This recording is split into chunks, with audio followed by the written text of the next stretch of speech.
ቀን አለ። ያንተ ቀን አለ። የምትወጣበት ቀን አለ። የምታበራበት ቀን አለ። የምትታወስበት ቀን አለ። የምትበረታበት ቀን አለ። እንደ ተወረወርኩ አልቀርም፣ እንደ ተዘጋብኝም አይቀርም፣ እንደ ተተውኩም አልቀርም፣ እንዳቀረቀርኩም አልቀርም፣ ዝቅ እንዳልኩም አልቀርም፣ ብቸኛ እንደሆንኩም አልቀርም። አምላኬ እግዚአብሔር አለልኝ። እግዚአብሔር ሆይ ብወድቅ እነሳለሁ፣ በጨለማም ብቀመጥ እግዚአብሔር ብርሃን ይሆንልኛል። ጠላቴ ሆይ ደስ አይበልህ፣ ወደ ብርሃን ያወጣኛል፣ ጽድቅንም አያለሁ ነው የሚለው ክርስቲያን። ወጣቶች ዛሬ በሚሆነው ነገር ሥራ አጥታችሁ ሊሆን ይችላል። ትምህርት አልሳካ ብሎ ተዘግቶ ሊሆን ይችላል። የምወዳቸውን እንዴት እጦራለሁ ብላችሁ ጭርምት ኩርምት ብላችሁ እያላዘናችሁ እያለቀሳችሁም ሊሆን ይችላል። እኔ ያልጠቀስኩት ብዙ ፈተና ሊኖራችሁ ይችላል።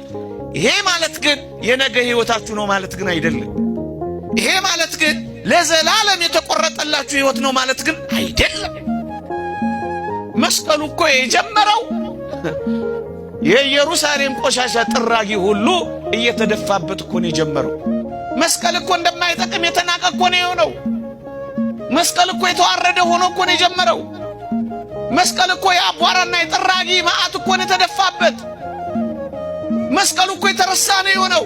ያውም ለ300 ዘመናት ወገኖቼ፣ ለ300 ዘመናት እኮ ነው የተጣለው።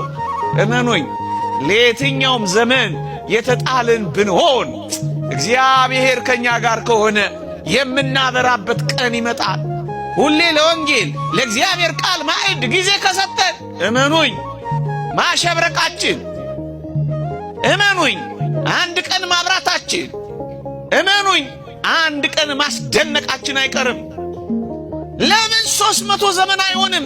ልትረሳ ትችላለህ ወገኖቼ። በቤተ ክርስቲያን ታሪክ በጣም የተተዉ፣ በጣም የተናቁ፣ በጣም የተቃለሉ፣ በጣም ደካማ የነበሩ ሰዎች ናቸው መጨረሻቸው ብርቱ ሆነው የጨረሱ። መስቀሉን ተመልከቱት። የተጣለ እዚህ ገባ አልተባለ፣ ደግሞም የተረሳ፣ አቧራ የተደፋበት፣ ተራራ ያከለ ቆሻሻ እንዲደፋበት ብዙ ዘመን የተጣለ ነበረ። ተጥላችሁ ይሆናል፣ ተትታችሁ ይሆናል፣ ተረስታችሁ ይሆናል፣ አቅመ ቢሶች ሆናችሁ ይሆናል። ግን ግድ የላችሁም። እግዚአብሔር አንድ ቀን ብርቶች ኃያላ የተሳካላቸው ያደርገናል። እግዚአብሔር ቀን አለው የተዋረደውን የሚያከብርበት። መስቀሉንም ተመልከቱት። እንደዚህ ተጥሎ አቧራና የማይጠቅም ቆሻሻ ሁሉ ተደፍቶበት መጨረሻ ላይ ግን እንዴት እንዳበራ አይታችኋል ወገኖቼ። ኦርቶዶክሳውያን አንድ ቀን የሚያገኘን አምላክ አለ። አንድ ቀን የሚያወጣን አምላክ አለ። በድካም አብዝተን፣